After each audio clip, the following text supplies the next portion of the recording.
Welcome back. This is Jasper Lijvering from Amsterdam Vintage Watches, and when it comes to Rolex, we have the knowledge and the power. However, we made up a list of 10 Rolex models you probably never heard of. Let's take a look.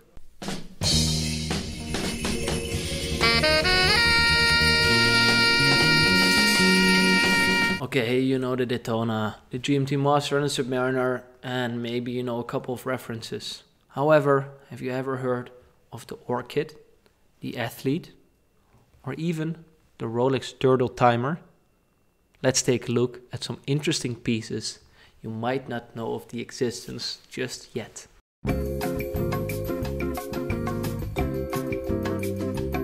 And we're starting with number 10. Back in the 50s, Rolex produced the Zephyr. Now this model is not known for its beautiful looks and therefore the price stuck. Current market value is around 2,000 euros, which proves that a super rare Rolex isn't necessarily very expensive. This watch is a 34mm measuring oyster case housing an automatic movement, which is actually super lattice chronometer certified. It's a good watch, but the looks of it, especially the dial, are not very popular. It's kind of blank. We only see a crosshair, a lack of like hour markers. There should be some baton markers over there maybe. I don't know what Rolex was thinking, but this watch wasn't popular and therefore production ceased in a couple of years. Not many known to exist, but still very affordable.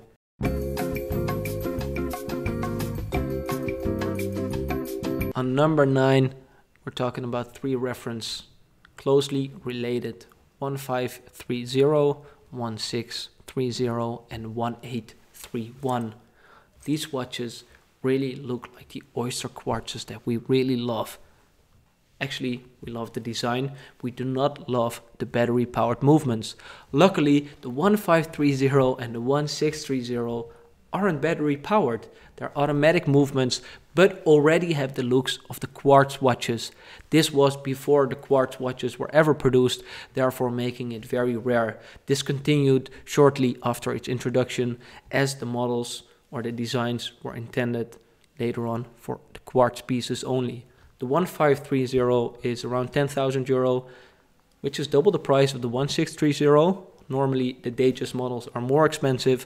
However, the 1630 is only available in bicolor, gold and steel, while the Date is only in steel with the stylist oyster bracelet. On the 1630 we can only find a Jubilee bracelet.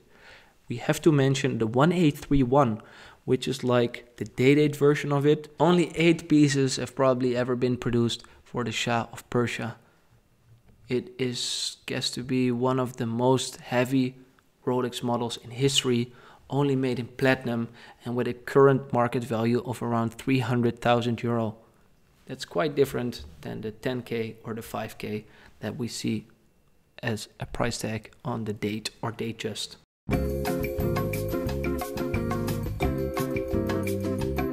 Number 8, the King Midas. We find some Gerald Genta design back at number 8. In this list, the King Midas was only made in gold, as you can guess with this model name. It was based on the shape, and also the name was taken from the Greek Pantheon. This model first saw light in the 70s and has the integrated bracelet, which Gerald Genta obviously is known for. Back then it was one of the most expensive models and a favorite of the king of rock and roll, Elvis Presley. Also, it's the only watch featuring its model name on the side of the case. Let's not take into account the Yachtmaster tomb, which is hella ugly, that has its name on the bezel. However, the King Midas is cool and the current market value is around 15K for a nice condition piece.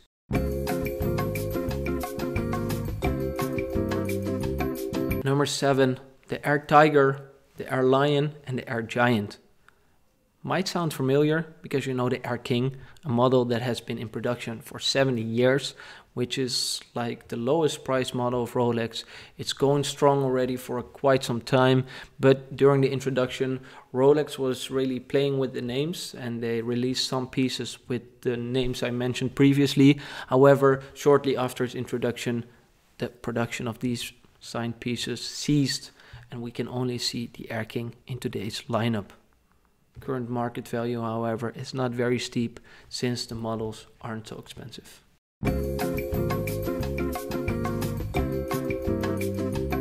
On number 6, we find a very elegant Rolex dress watch named Very Flat and Very Slim. And as the model name might suggest, we are talking about a very flat Rolex watch. The Very Flat was produced with a superlative chronometer certified movement, manual winding in a oyster case 36mm with a small seconds at 6 o'clock.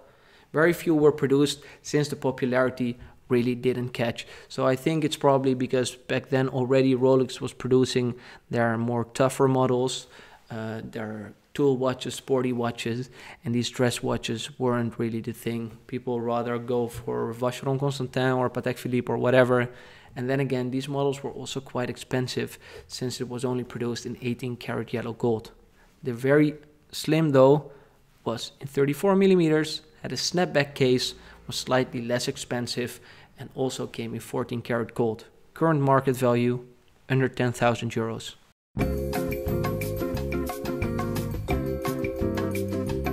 Top 5. Rolex TrueBeat 6556. Of course, we know the sweeping seconds of Rolex, and the ticking only came when the quartz movement were introduced, right? Well, not really. 15 years before, Rolex managed to make an automatic movement, but with the ticking seconds. They introduced a special model that created this ticking seconds. It's a very special watch produced in a very small quantity, a limited batch, probably made for doctors because it was easier to measure your heart rate.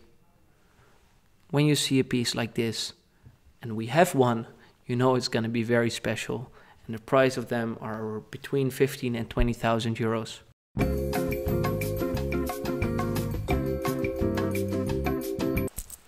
Number 4, the Rolex Commando. Very notable is the 369 on the dial, something that we know from the Explorer, of course, and by the time of introduction, early 1970s, we already had the 1016. Now this is kind of like a budget line, 34mm measuring oyster case, without an automatic movement. It's a manual winder and it comes on the oyster bracelet.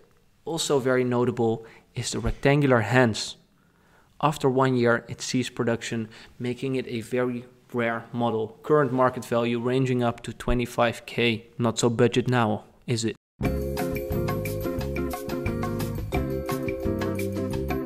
We're heading to number 3 on this list, so let's take a look at the wrist. Okay, that's kind of shitty. Anyhow, we just mentioned the 1016.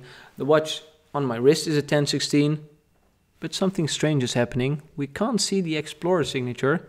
Instead, we find the Space Dweller, only made in 1963 to commemorate the first man on the moon, a Mercury mission, blah, blah, blah. Anyhow, it was made for the Japanese market in a very small quantity.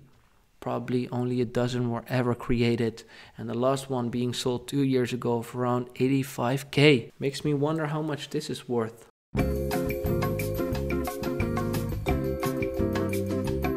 Number 2 on the list is the Rolex Transcontinental.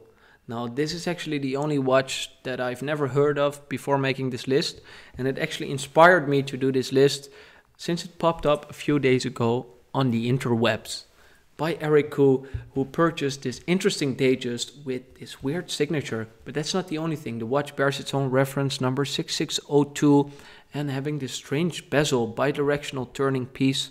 It's a very cool watch. I cannot say anything about the value since this is the only watch I've ever saw and none of them have been publicly sold, but I guess it will go up to the 6-figure numbers. Anyhow, it's a cool piece, ref 6602, Rolex Datejust Transcontinental. Now, how's that for rare?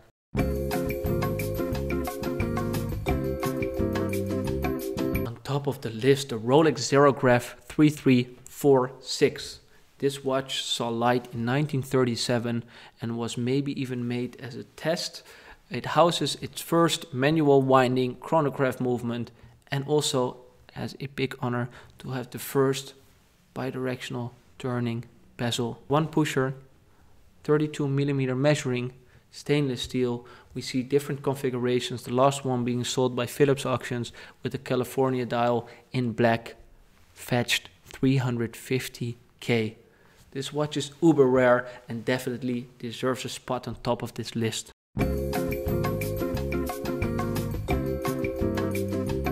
Got a bonus round for you guys. It's the Rolex Oyster LED, which looks kind of similar to the dated, however having a LED indication. Possibly this watch never ever existed. However, there are some pictures online and the story goes that Rolex produced 5 as a prototype. 4 of them were destroyed and 1 of them was stolen by one of their employees. We can even find a reference number 7065, but I guess this is just a Photoshop.